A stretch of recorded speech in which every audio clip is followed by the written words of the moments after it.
जो आ गए हैं।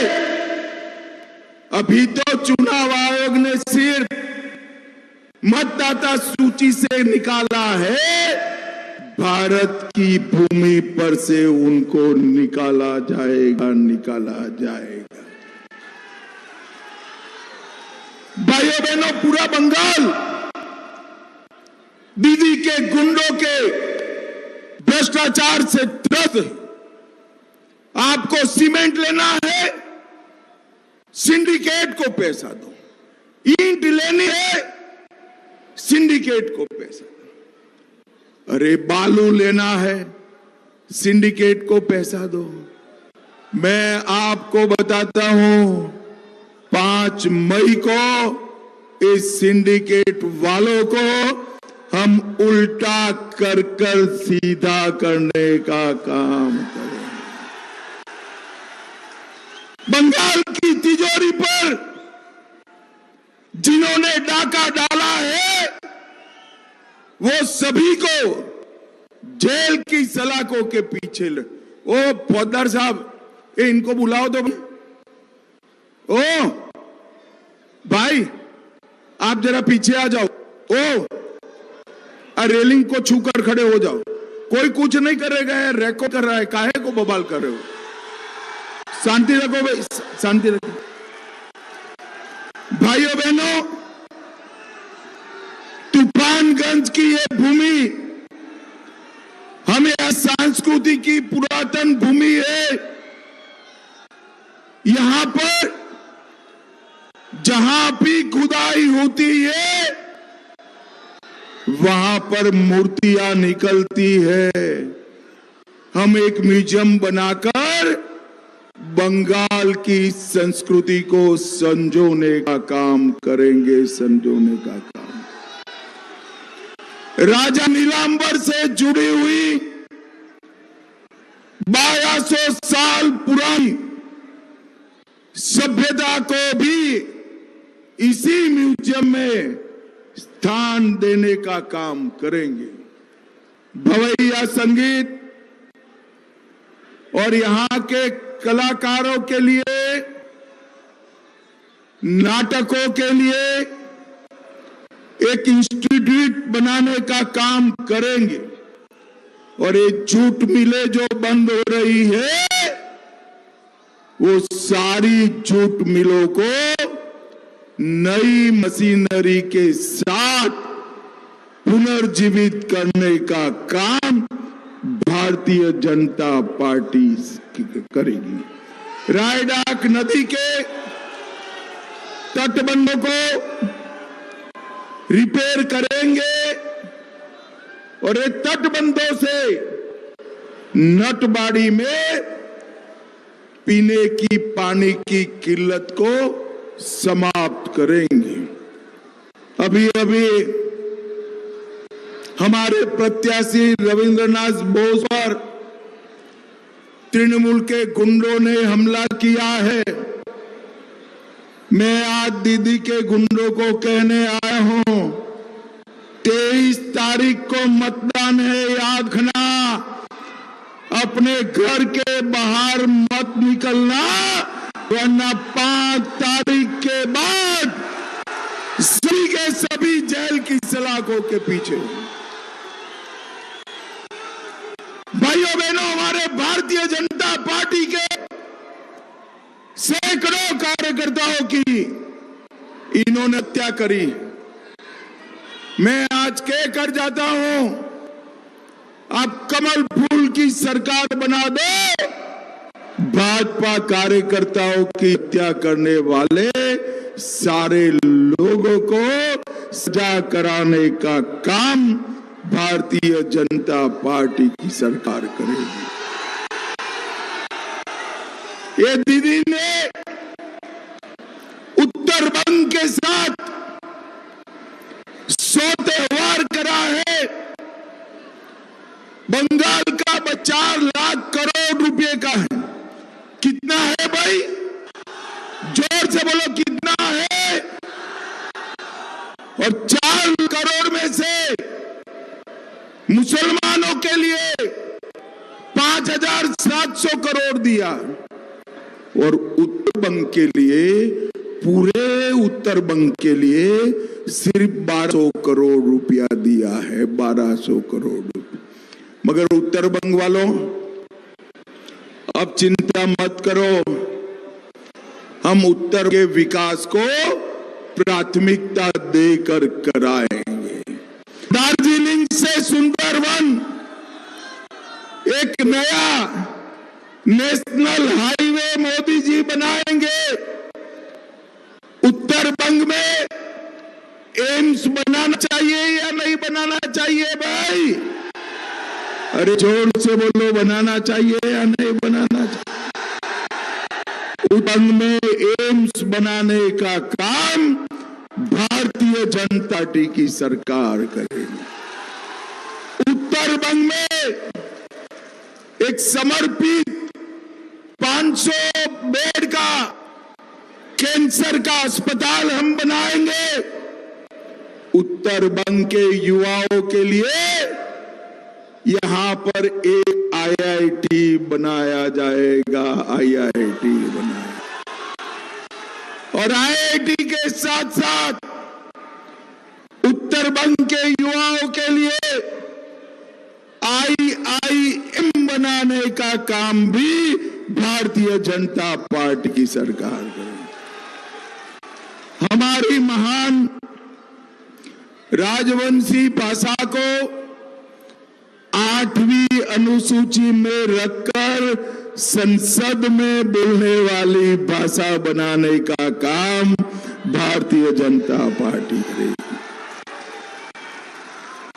एक स्पोर्ट्स यूनिवर्सिटी उत्तर बंग में अलग से बनाया जाएगा। एक जिले में एम्स, एक में आईआईएम, एक में आईआईटी, एक में स्पोर्ट्स यूनिवर्सिटी, एक में कैंसर अस्पताल और एक में ट्राइबल यूनिवर्सिटी बनाने का काम भारतीय जनता पार्टी। दार्जिलिंग को एडवेंचर टूरिज्म के लिए आगे बढ़ाएंगे। गोरखाओं की समस्या का समाधान करेंगे और उत्तर बंगाल में 4 इंडस्ट्रियल टाउनशिप बनाकर मेरे युवाओं को रोजगारी देने का काम भारतीय जनता पार्टी करेगी। ये इतने सारे दीदी लोग हैं, मुझे बताओ भाई, 4 शादी बंद करना चाहिए या नहीं करना चाहिए? अरे जोर से बोलो, 4 शादी बंद करना चाहिए या नहीं करना चाहिए?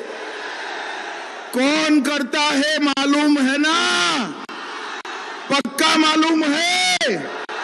पक्का मालूम है? तो भाजपा सरकार बनते ही यूसीसी लाकर 4 शादी को समाप्त कर देंगे, समाप्त। लैंड जिहाद, लव जिहाद कठोरता के साथ बंद होगा। सभी सरकारी कर्मचारियों को पुलिस समेत 7वां वेतन आयोग का लाभ मिलेगा, डीए भी मिलेगा। और दीदी लोग जोर से ताली बना, हर दीदी के बैंक अकाउंट में 3000 रुपया हर महीने देने का। ये युवाओं के बैंक अकाउंट में भी बेरोजगारी भत्ता 3000 रुपये का जमा हो जाएगा। गर्भवती माताओं को 21,000 रुपया और पोषण किट देंगे। और दीदी लोग कहीं पर भी जाना है, 5 तारीख से बस में टिकट मत लेना, आपके लिए मुसाफरी फ्री। आयुष्मान भारत योजना के तहत हम 5 लाख तक का इलाज मुफ्त करेंगे। दान भाव 3100 रुपया क्विंटल करेंगे।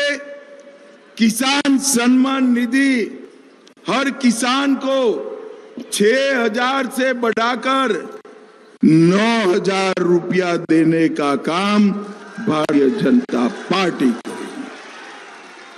मुझे बताओ भाई बहनों, ये अयोध्या में राम मंदिर बनना चाहिए था या नहीं बनना चाहिए? अरे जोर से बोलो, बनना चाहिए था या नहीं बनना चाहिए?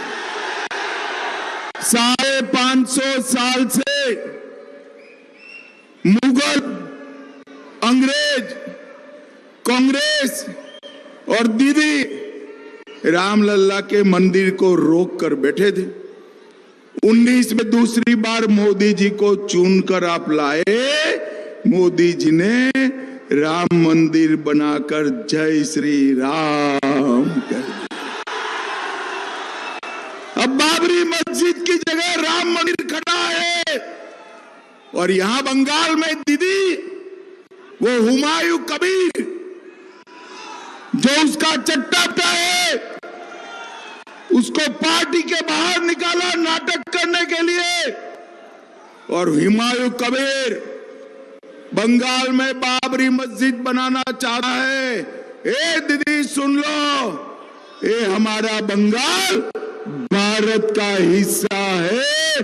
बंग भूमि पर बाबरी मस्जिद हम नहीं बनने देंगे।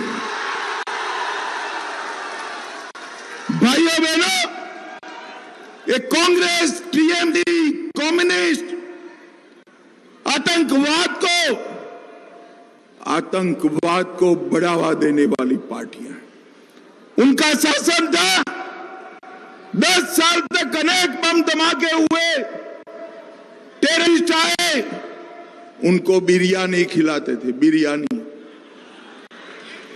मोदी जी आए, उरी में हमला किया, मोदी जी ने सर्जिकल स्ट्राइक की। पुलवामा में हमला किया, एयर स्ट्राइक की।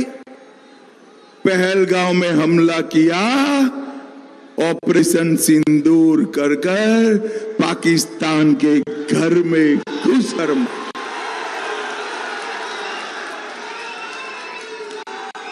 भाइयों बहनों, इस देश से आतंकवाद को भाजपा ने समाप्त किया है। इस देश से नक्सलवाद को हमने समाप्त किया है। और मैं आज कहकर जाता हूं, कश्मीर से कन्याकुमारी और द्वारिका से गंगा सागर तक एक एक घुसपैठिए को चुन चुन कर निकालने का काम भारतीय जनता पार्टी ने। कैश फॉर क्वेरी घोटाला, 23,000 शिक्षकों के भर्ती में घोटाला, एसएससी घोटाला, नगर पालिका नगर निगम का घोटाला, गाय तस्करी का घोटाला, राशन का घोटाला, मनरेगा का घोटाला, पीएम आवास का घोटाला, घोटाले किए। 10,000 करोड़ रुपया दीदी के गुंडे खा गए हैं। 10,000 करोड़। भाई मुझे बताओ जरा, वापिस लेना चाहिए या नहीं लेना चाहिए? जरा जोर से बोलो, लेना चाहिए या नहीं लेना चाहिए?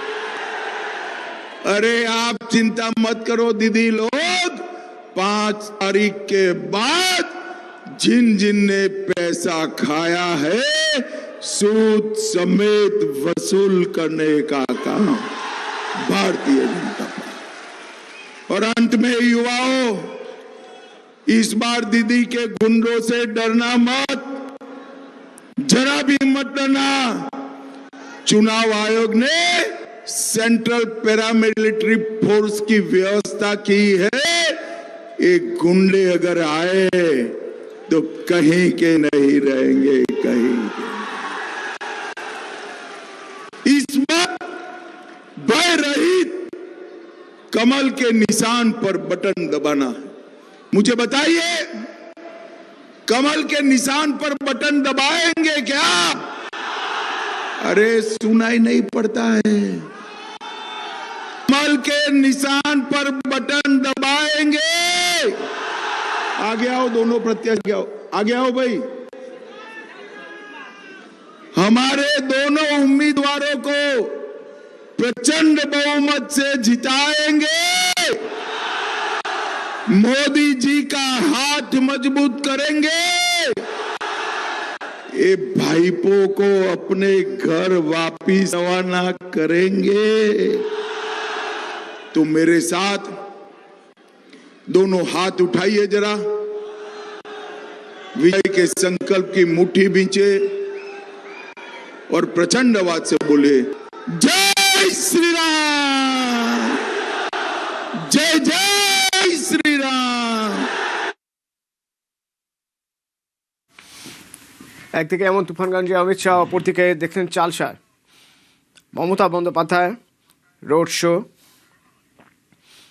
প্রার্থীদের সঙ্গে আসছেন মমতা বন্দ্যোপাধ্যায়। এখান থেকে আমার সঙ্গে আমার সহকর্মী থাকবেন, রকির সঙ্গে কথা বলবো।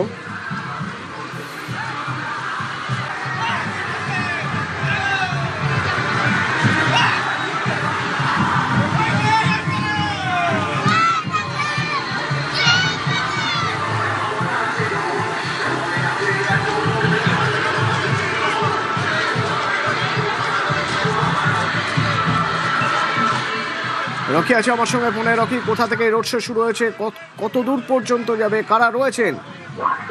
দেখো, ইতিমধ্যে কিন্তু মুখ্যমন্ত্রী মমতা বন্দ্যোপাধ্যায় চালসায় এসে বসেছেন এবং তিনি কিন্তু চেয়ারম্যানের হেলিপ্যাডে অবতরণ করে কিন্তু চালসা যে মঙ্গলবাড়ি বাজার রয়েছে সেখান থেকে কিন্তু রোড শোতে যোগদান করেন এবং তিনি কিন্তু হাঁটতে হাঁটতে ইতিমধ্যে পৌঁছে যাচ্ছেন চালসার গোলাইয়ের উদ্দেশ্যে তিনি যাচ্ছেন এবং তার সঙ্গে কিন্তু বিশাল একটি মিছিল রয়েছে। তার সঙ্গে রয়েছেন মালবাজার এবং নাগাগাড়া বিধানসভার যে ভোটের প্রার্থী তারা, তার পাশাপাশি জলপাইগুড়ি জেলা এবং যে অন্যান্য নেতৃত্বরা।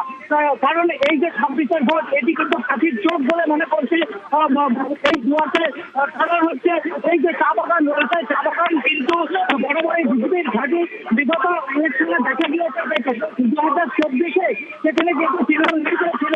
এই কারণে কিন্তু সমাজ যেহেতু তৃণমূলের ভালো হয়েছিল, সেই ধরে রাখতে কিন্তু বারবার প্রচারে আসছেন মুখ্যমন্ত্রী মমতা বন্দ্যোপাধ্যায় এবং ইতিমধ্যে কিন্তু নববর্ষের শুভেচ্ছা দিতে ভোটবাসীকে এবং এখানকার যে কর্মী সমর্থকরা তাদের উজ্জীবিত করে তোলার জন্যই কিন্তু তিনি এসেছে বলে মনে করছে রাজনৈতিক মহল। ইতিমধ্যে কিন্তু তিনি পায়ে হেঁটে চালসা গোলাইয়ের দিকে রওনা দিয়েছেন এবং তার সঙ্গে রয়েছে বর্ণাঢ্য শোভাযাত্রা। আদিবাসী নৃত্য থেকে শুরু করে রাজবংশী প্রত্যেকটা সম্প্রদায়ের মানুষের তাদের যে কৃষ্টি কালচার এই মিছিলের মধ্যে কিন্তু তুলে ধরা হয়েছে এবং প্রথম সারিতে রয়েছেন মুখ্যমন্ত্রী মমতা বন্দ্যোপাধ্যায় এবং তার সঙ্গে রয়েছে অন্যান্য। দেখতে পাচ্ছি রকি, ধন্যবাদ। এইখানে অর্থাৎ একটু আগে আমরা দেখছিলাম অমিত শাহ তুফানগঞ্জে, আমরা এখন দেখছিলাম চালসায় মমতা বন্দ্যোপাধ্যায়। এখানে 23 তারিখে ভোট, রাজ্যের প্রথম দফার ভোট। আর এবারের এই ভোটে নজিরবিহীন একরকম রেকর্ড সংখ্যক কেন্দ্রীয় বাহিনী। কত পরিমাণ না, প্রথম দফার ভোটে 2400 কোম্পানির বেশি বাহিনী। সোমরাজ আছে আমার সঙ্গে। সোমরাজ, নিঃসন্দেহে যেহেতু একসঙ্গে এতগুলো আসনে ভোট হচ্ছে, বাহিনীর পরিমাণ বাড়বে, তবে একেবারে রেকর্ড 2400 কোম্পানির বেশি বাহিনী। কোথায় কোথায় কত বাহিনী রাখা হচ্ছে? দেখুন, নিঃসন্দেহে নজিরবিহীন। তার কারণ প্রথম দফায় প্রথমত 152টি আসনে ভোট হচ্ছে। যেহেতু একসঙ্গে এতগুলি আসনে ভোট, সেই কারণেই কেন্দ্রীয় বাহিনীর পরিমাণ বেড়েছে। কিন্তু সেক্ষেত্রে নির্বাচন কমিশন 2021-এর বিধানসভা নির্বাচন থেকে শুরু করে 2024-এর লোকসভা নির্বাচন বা সাম্প্রতিক সময় রাজ্যের আইন শৃঙ্খলা গোটা পরিস্থিতিকে বিচার করেই এই কেন্দ্রীয় বাহিনী মোতায়েনের পরিকল্পনা চূড়ান্ত করেছে। যেখানে দেখা যাচ্ছে মুর্শিদাবাদ জেলাতেই সব থেকে বেশি কেন্দ্রীয় বাহিনী মোতায়েন করা হয়েছে। মুর্শিদাবাদ জেলাতেই 316 কোম্পানি কেন্দ্রীয় বাহিনী মোতায়েন করা হয়েছে, যার মধ্যে মুর্শিদাবাদ পুলিশ জেলার জন্য 240 কোম্পানি আর জঙ্গিপুর পুলিশ জেলার জন্য 76 কোম্পানি কেন্দ্রীয় বাহিনী মোতায়েন করা হয়েছে। অন্যদিকে দেখা যাচ্ছে পূর্ব মেদিনীপুর জেলায় 273 কোম্পানি কেন্দ্রীয় বাহিনী মোতায়েন করা হয়েছে, পশ্চিম মেদিনীপুর জেলায় 271 কোম্পানি কেন্দ্রীয় বাহিনী মোতায়েন করা হয়েছে, বাঁকুড়াতে 193 কোম্পানি ও বীরভূমে 176 কোম্পানি কেন্দ্রীয় বাহিনী মোতায়েন করা হয়েছে। কিন্তু এক্ষেত্রে নির্বাচন কমিশন বুথ ভিত্তিক যেভাবে কেন্দ্রীয় বাহিনী মোতায়েনের পরিকল্পনা করেছে, সেখানে দেখা যাচ্ছে কোনো ভোট গ্রহণ কেন্দ্রে যদি একটি বুথ থাকে তাহলে সেখানে হাফ সেকশন অর্থাৎ 4 জন কেন্দ্রীয় বাহিনী জওয়ান থাকবে। কোনো বুথে যদি কোনো ভোট গ্রহণ কেন্দ্রে যদি 2টি বুথ থাকে তাহলেও সেখানে হাফ সেকশন অর্থাৎ 4 জন কেন্দ্রীয় বাহিনী জওয়ান থাকবে। কিন্তু কোনো ভোট গ্রহণ কেন্দ্রে যদি 3টি বুথ থাকে তাহলে দেখা যাচ্ছে 1 সেকশন অর্থাৎ 8 জন কেন্দ্রীয় বাহিনী মোতায়েন করার কথা বলেছে কমিশন। কিন্তু পাশাপাশি কেন্দ্রীয় বাহিনী মোতায়েন নিয়ে যেগুলি স্পর্শকাতর বুথ সেখানে কমিশন জানাচ্ছে যে বুথগুলি স্পর্শকাতর বুথ অর্থাৎ কোনো ভোট গ্রহণ কেন্দ্রে যদি 2টি স্পর্শকাতর বুথ থাকে তাহলে 6 জন কেন্দ্রীয় বাহিনী জওয়ান থাকবে। তেমনটাই নির্বাচন কমিশন বুথ ভিত্তিক কেন্দ্রীয় বাহিনী মোতায়েনের পরিকল্পনা চূড়ান্ত করেছে। তবে শুধু তাই নয়, রাজ্য পুলিশেরও 40,000 বাহিনী প্রথম দফার ভোটে মোতায়েন করা হচ্ছে, তেমনটাই নির্বাচন কমিশনের তরফে চূড়ান্ত নির্দেশিকা জারি করা হয়েছে। ধন্যবাদ।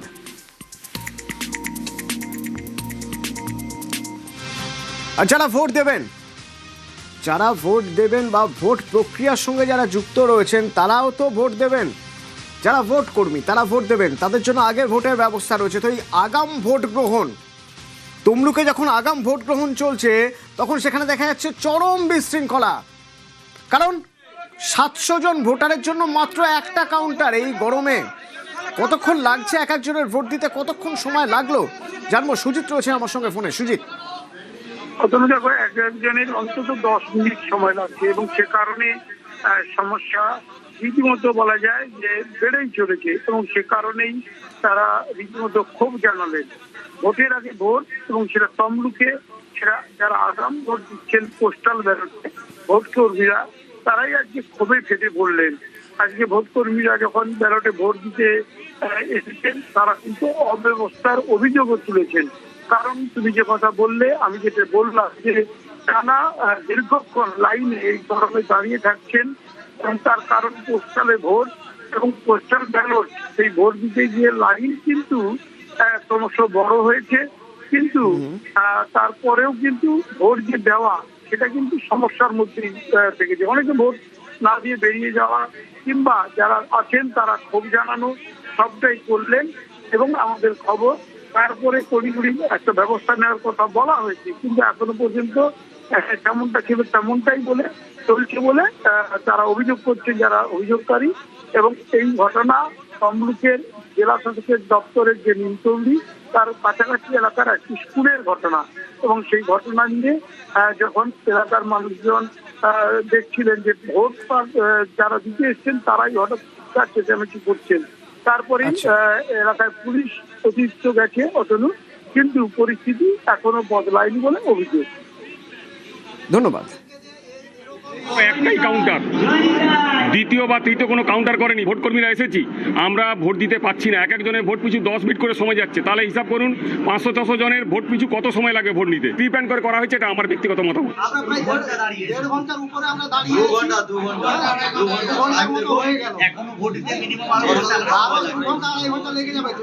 অনেকটা সময় লাগছে।